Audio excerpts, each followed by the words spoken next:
అందరికీ నమస్కారం. ఈరోజు మనం చెప్పుకునే కథ పేరు స్వయం ప్రభ. గిరిదుర్గం అనే పట్టణాన్ని ఇంద్రమిత్రుడనే రాజు పాలించేవాడు. ఆయనకు లేక ఒక ఆడపిల్ల కలిగినది.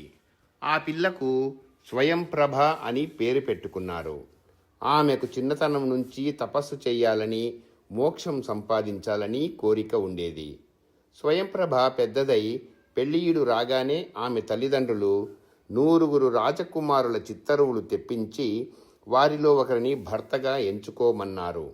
కానీ స్వయంప్రభ తనకు వివాహం చేసుకోవడం ఎంతమాత్రమూ ఇష్టం లేదని చెప్పేసింది. ఇది జరిగిన కొద్ది రోజులకు వీణావతి అనే ప్రసిద్ధ గాయకి గిరిదుర్గానికి వచ్చింది. వీణావతి వద్ద అపూర్వమైన వీణ ఒకటి ఉన్నది. ఆ వీణ మీద ఆమె రాజసభలలో పాట కచేరీలు చేసి బహుమానాలు పొందుతూ దేశాటన చేస్తున్నది. అదేవిధంగా స్వయంప్రభ వినోదం కోసం వీణావతి కచేరీ ఏర్పాటు చేశారు. వీణావతి తన వీణను శృతి చేసి మంచి జావళి ఒకటి పాడ ఆరంభించింది. అది వినగానే స్వయంప్రభకు పట్టరాని ఆగ్రహం వచ్చింది. ఏదైనా భక్తిరస ప్రధానమైన పాట పాడక జావళి పాడతావా అంటూ ఆమె కోపంగా లేచి వచ్చి వీణావతి వీణను కాలితో బలంగా తొక్కింది. వీణ విరిగి రెండయ్యింది. అది 7 తరాల నుంచి వాళ్ళ వంశంలో వస్తున్న వీణ. వీణావతికి పట్టరాని దుఃఖం వచ్చింది. ఇటువంటి వీణ మరొకటి దొరకదు. దీని సహాయంతో నేను ఎందరు రాజుల వద్దనో బహుమానాలు సంపాదించాను. ఇంతటితో నా గానం ముగిసింది. నేనేం తప్పు చేశాను? మీరు నాకెందుకు ఇంత అన్యాయం చేశారు అని వీణావతి ఏడుస్తూ ఉంటే స్వయంప్రభకు పశ్చాత్తాపం కలిగింది. ఆమె తన మెడలో ఉన్న రత్నహారం తీసి వీణావతికిస్తూ, ఈ హారం కూడా మా వంశంలో 7 తరాల నుంచి ఉన్నదే, అమూల్యమైనది కూడా. అందుచేత దీనిని నీకిస్తున్నాను, తీసుకొని తృప్తిపడు. ఇంతకన్నా నేను చేయగలిగిన నష్టపరిహారం ఏమీ లేదు అన్నది. వీణావతి రాజకుమార్తె వద్ద ఆ రత్నహారం పుచ్చుకొని విరిగిన తన వీణతో సహా తన విడిదికి తిరిగిపోయింది. ఇక ఆ నగరంలో ఉండడానికి ఇష్టం లేక ఆమె ఆ రాత్రే బయలుదేరి మరో దేశానికి వెళ్ళిపోయింది. ఆమె దారిలో తగిలిన ప్రతి రాజధానిలోనూ ఆగి ఆస్థానాలలో అక్కడ వీణల మీద పాట కచేరీలు చేస్తూ బహుమానాలు తీసుకుంటూ వచ్చింది. కానీ తన వీణ మీద వాయించితే కలిగే తృప్తి ఆమెకు లేకపోయింది. ఈ విధంగా కొన్నాళ్లు ప్రయాణం చేసి ఒకనాడు వీణావతి కాళీగుప్తమనే పట్టణం చేరింది. ఆమె సత్రంలో బస చేసి సాయంకాలం పూట చిత్రశాల చూడబోయింది. అక్కడ అనేక చిత్తరువులు ఉన్నాయి. అందులో ఒకదానిలో వీణ వాయిస్తూ ఒక పురుషుడున్నాడు. ఆ పురుషుడు చాలా అందగాడుగా ఉన్నాడు. అయినా వీణావతిని ఆకర్షించినది అతను వాయించే వీణ. అది అచ్చంగా తన విరిగిపోయిన వీణలాగా ఉన్నది. అది చూసి ఆశ్చర్యపడుతూ చిత్రశాలలో ఉండే భటులను ఆ చిత్తరువు ఎవరిది అని అడిగింది. ఇది మా రాజుగారైన 4వ కుమారుడైన సహదేవుడిది అని రాజభటులు జవాబు చెప్పారు. ఈ సంగతి తెలియగానే వీణావతికి ఒక కోరిక కలిగింది. అదేమిటంటే తన సంగీతంతో రాజకుమారుని మెప్పించి బహుమానంగా అతని వీణ పుచ్చుకోవాలని. ఆమె వెంటనే సహదేవుని మందిరానికి వెళ్ళి అతని దర్శనం చేసుకొని కచేరీ చేయటానికి అనుమతి కోరింది. సహదేవుడు అనుమతించి తన వీణను తెచ్చి ఆమె ముందు పెట్టించాడు. వీణను శృతి చేస్తుంటే వీణావతికి ఎక్కడ లేని ఆనందం కలిగింది. అది అచ్చంగా తన వీణలాగే పలుకుతున్నది. ఆమె ఆ ఆనందంలో అద్భుతంగా కచేరీ చేసింది. ఆమె కచేరీకి సహదేవుడు చాలా సంతోషించి ఏమి బహుమానం కావాలో కోరుకోమన్నాడు. వీణావతి స్వయంప్రభ వృత్తాంతమంతా చెప్పి తన విరిగిపోయిన వీణ చూపించింది. మీ వీణపై వాయించేదాకా నాకు చెయ్యి విరిగినట్టుగా ఉన్నది, దయచేసి తమ వీణ నాకిప్పించండి అన్నది. సహదేవుడు వీణావతి వీణను పరీక్షించి, దీనిని నేను మళ్ళీ అతికించి నీకు ఇవ్వగలను, నీవు విచారించవలసిన అవసరం లేదు అన్నాడు. ఆ రాత్రల్లా అతను వీణను బాగుచేసి మర్నాడు వీణావతి వచ్చేసరికి ఆమెకు ఇచ్చేశాడు. ఎక్కడా అతుకు తెలియకుండా తన వీణను బాగు చేసిన రాజకుమారుడి ప్రజ్ఞను మెచ్చుకొని వీణావతి స్వయంప్రభ ఇచ్చిన రత్నహారాన్ని అతనికిచ్చేస్తూ, దీన్ని నేను నా వీణకు ప్రతిఫలంగా స్వయంప్రభ వద్ద తీసుకున్నాను. మీరు నా వీణ నాకు దయచేయించారు గనక ఈ హారాన్ని మీరే ఉంచుకోండి అన్నది. వీణావతి వెళ్ళిపోయాక సహదేవుడు స్వయంప్రభను గురించి దీర్ఘంగా ఆలోచించాడు. స్వయంప్రభ గొప్ప అందగత్తె అని, ఆమె మనస్సు మాత్రం వైరాగ్యంతో నిండి ఉన్నదని వీణావతి అతనితో చెప్పింది. ఏ విధంగానైనా ఆ రాజకుమారి స్వయంప్రభను తన భార్యను చేసుకోవాలని సహదేవుడికి తోచింది. ఈ లోపల ఇంద్రమిత్రుడు తన కుమారి మెడలో హారం లేకపోవడం గమనించి జరిగిన సంగతి యావత్తూ తెలుసుకొని చాలా కలవరపడ్డాడు. ఎందుకంటే వారి వంశంలో 7 తరాలుగా ఉన్న ఆ హారం గొప్ప మహిమగలది. దానిని ఎవరు ధరిస్తారో వారు గిరిదుర్గానికి రాజవుతారు. ఈ సంగతి తెలియక స్వయంప్రభ దానిని కాస్త వీణావతికి ఇచ్చింది. రాజుకు మతిపోయినట్టయింది. వీణావతి ఎక్కడ ఉన్నా పట్టి తీసుకురావాల్సిందని ఆయన భటులకు ఆజ్ఞాపించారు. రాజభటులు దారి వెంబడి కనిపించిన వారిని విచారిస్తూ కొద్ది రోజులలో వీణావతిని పట్టుకోగలిగారు. ఆమె వారి వెంట వచ్చి ఇంద్రమిత్ర మహారాజుతో, మహారాజా, మీ అమ్మాయి ఇచ్చిన రత్నహారం నా వద్ద లేదు. కాళీగుప్త నగరపు రాజకుమారుడు సహదేవుడు నా వీణను బాగు చేసి ఇవ్వగా నేను ఆయనకు ఆ రత్నహారాన్ని బహుమతిగా ఇచ్చేశాను అంటూ జరిగిన సంగతంతా చెప్పేసింది. మహారాజు వీణావతిని ప్రస్తుతానికి ఖైదీలో ఉంచి తన భటులను కాళీగుప్త నగరానికి పంపాడు. వారు కొద్ది రోజులలోనే తిరిగి వచ్చి, మహారాజా, రాజకుమారుడు సహదేవుడు కాళీగుప్త నగరంలో కొన్ని రోజులుగా లేనట్టు తెలిసింది. ఆయన ఎటు వెళ్ళింది అక్కడ వారికి ఎవరికీ తెలియదట అని చెప్పారు. పోయిన హారం తిరిగి దొరకనందున రాజుకు ఆవేదన ఎక్కువయింది. ఇంతలో ఆయనకొక వార్త తెలిసింది. నగరం బయట రత్నగిరి అనే కొండపైన ఉండే దేవాలయంలో అద్వైత శివానంద యోగి వచ్చి తపస్సు చేసుకుంటున్నాడని ఆయన విన్నాడు. ఆయన వెంటనే తన పరివారంతో బయలుదేరి ఆ యోగిని చూడబోయారు. ఆ యోగి ఎవరో కాదు, కాళీగుప్త నగరపు రాజకుమారుడు సహదేవుడే. ఎలాగైనా స్వయంప్రభను పెళ్లాడే ఆలోచనతో దొంగవేషం వేసుకుని వచ్చి ఈ విధంగా అక్కడ కూచున్నాడు. కానీ ఈ సంగతి ఎవరికీ తెలియదు. రాజు వచ్చి నమస్కరించగానే యోగి వేషంలో ఉన్న సహదేవుడు, రాజా, నీవెందుకు వచ్చావో నేను దివ్యదృష్టి చేత గ్రహించాను. నీ కుమార్తె పోగొట్టుకున్న రత్నహారం నీ కుమార్తె చేతికే తిరిగి వచ్చేటట్టు మేము అనుగ్రహించాము. నీవు విచారించకు. నీ కుమార్తె వివాహం గురించి కూడా నీవు విచారిస్తున్నావు. ఆమె వివాహ ముహూర్తం కూడా ఎంతో దూరంలో లేదు. అందువల్ల నీవు ఏ విచారము లేకుండా సుఖివై ఉండవచ్చు అన్నాడు. రాజుకు పెద్ద బరువు దించేసినట్టయింది.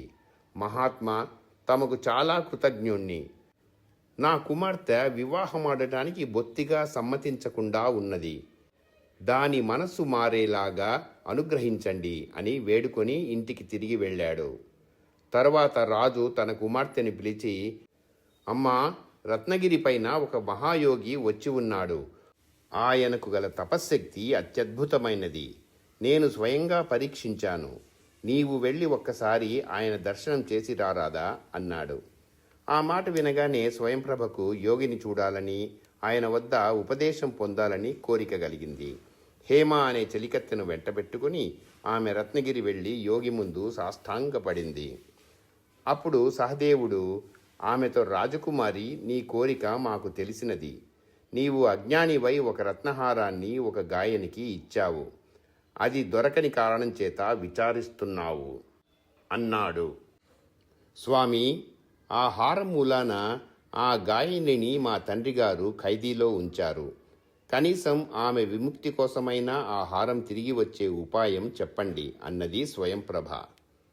సహదేవుడు కళ్ళు మూసుకొని కమండలంలో చెయ్యి పెట్టి రత్నహారం తీసి స్వయంప్రభ చేతిలో పెడుతూ, ఇదిగో నీ రత్నహారం.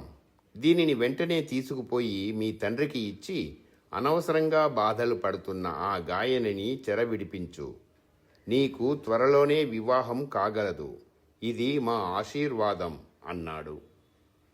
స్వయంప్రభ వివాహమనే మాట వినగానే కంగారు పడి, స్వామి, నాకు వివాహం వద్దు, జన్మ తరించే ఉపాయం చెప్పండి.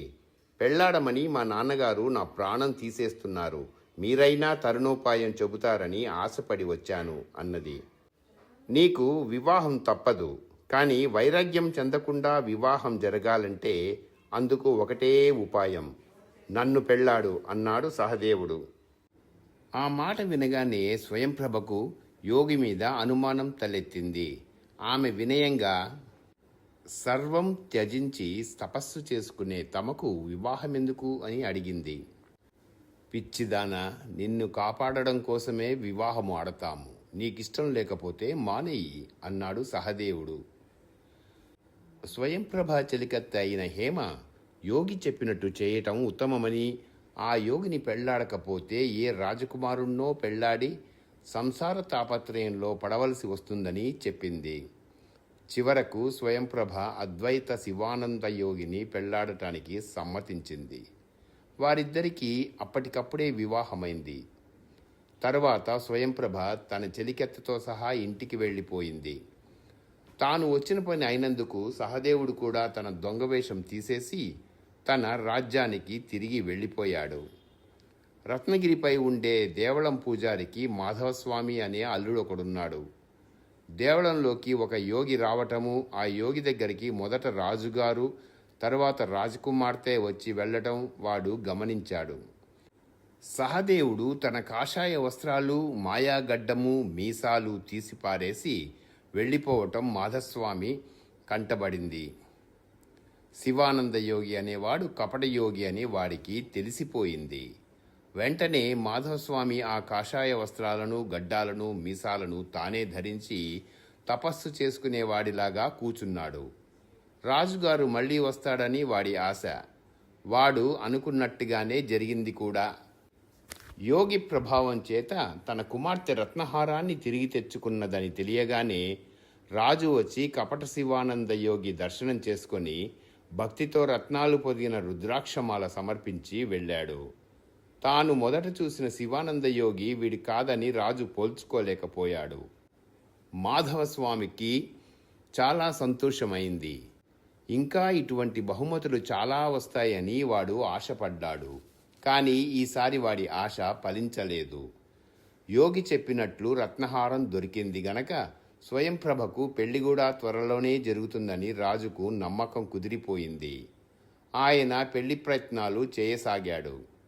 ఇది చూసి స్వయంప్రభ తన తండ్రితో తనకు శివానంద యోగికి ఇదివరకే వివాహమైనట్టు చెప్పేసింది. మొదట రాజుకు చాలా ఆశాభంగం కలిగింది. చివరకు ఆయన తన మనసుని సమాధానపరుచుకొని, ఈ సంగతి మొదటనే ఎందుకు చెప్పలేదు, మళ్ళీ మీకు వైభవంగా వివాహం చేస్తాను అన్నాడు. స్వయంప్రభ వివాహ ఆహ్వాన పత్రికలు దేశ దేశాలకు వెళ్ళాయి. రాజబంధువులు మంగళవాద్యాలతో రత్నగిరి వచ్చి కపట శివానంద యోగిని రాజభవనానికి తీసుకుపోయారు. తనకు రాజకుమార్తెనిచ్చి పెళ్లి చేయబోతున్నారని తెలిసి మాధవస్వామి దిగ్భ్రాంతి చెందారు. స్వయంప్రభ తరఫున హేమ పెళ్లికొడుకును చూడడానికి వచ్చింది. వీడు అసలు శివానంద యోగి కాడని ఆమె తెలుసుకొని ఈ వార్తను స్వయంప్రభకు, ఆమె చెలికత్తెలకు చెప్పింది. వారంతా వచ్చి మాధవస్వామిని చుట్టుముట్టి పరాచకాలాడే నెపంతో గడ్డాలు మీసాలు పట్టి లాగి ఊడదీశారు. మోసం బయటపడింది. రాజు ఈ వార్త విని మండిపడి కపటయోగిని పిలిపించి, నీచుడా, ఎవరు నీవు? నిజం చెప్పు, లేకపోతే నిలువునా చీలుస్తాను. అసలు శివానందయోగి ఎక్కడా అని అడిగాడు. మహాప్రభు, క్షమించండి, మీరు అసలు శివానందయోగి అనుకునేవాడు కూడా దొంగయోగే. వాడి గడ్డాలు మీసాలు బట్టలు మాత్రమే నేను కూడా పెట్టుకున్నాను. నన్ను వదిలేయండి అని మాధవస్వామి చెప్పుకున్నాడు. రాజుకు మతిపోయినట్టు అయ్యింది. స్వయంప్రభను పెళ్లాడిన మాయయోగి ఎవరో తెలుసుకునే దారి కనిపించడం లేదు. ఈలోపుగా సహదేవుడికి స్వయంప్రభ పెళ్లి వార్త తెలియవచ్చింది. శివానందయోగినని చెప్పుకొని మరెవరో రాజపుత్రికను పెళ్లాడబోతున్నాడని ఊహించి అతను వెంటనే బయలుదేరి గిరిదుర్గానికి వచ్చాడు. ఇంద్రమిత్ర మహారాజును కలుసుకుని జరిగినదంతా చెప్పాడు. మాధవస్వామి సహదేవుణ్ణి చూసి శివానందయోగిగా నటించిన మనిషి అతనేనని గుర్తుపట్టాడు. హేమ స్వయంప్రభ కూడా అతనిని పోల్చగలిగారు. తన కోసం సహదేవుడు ఇంత శ్రమపడిన సంగతి తెలిసి స్వయంప్రభ అతనికి భార్య కావటానికి ఒప్పుకుంది.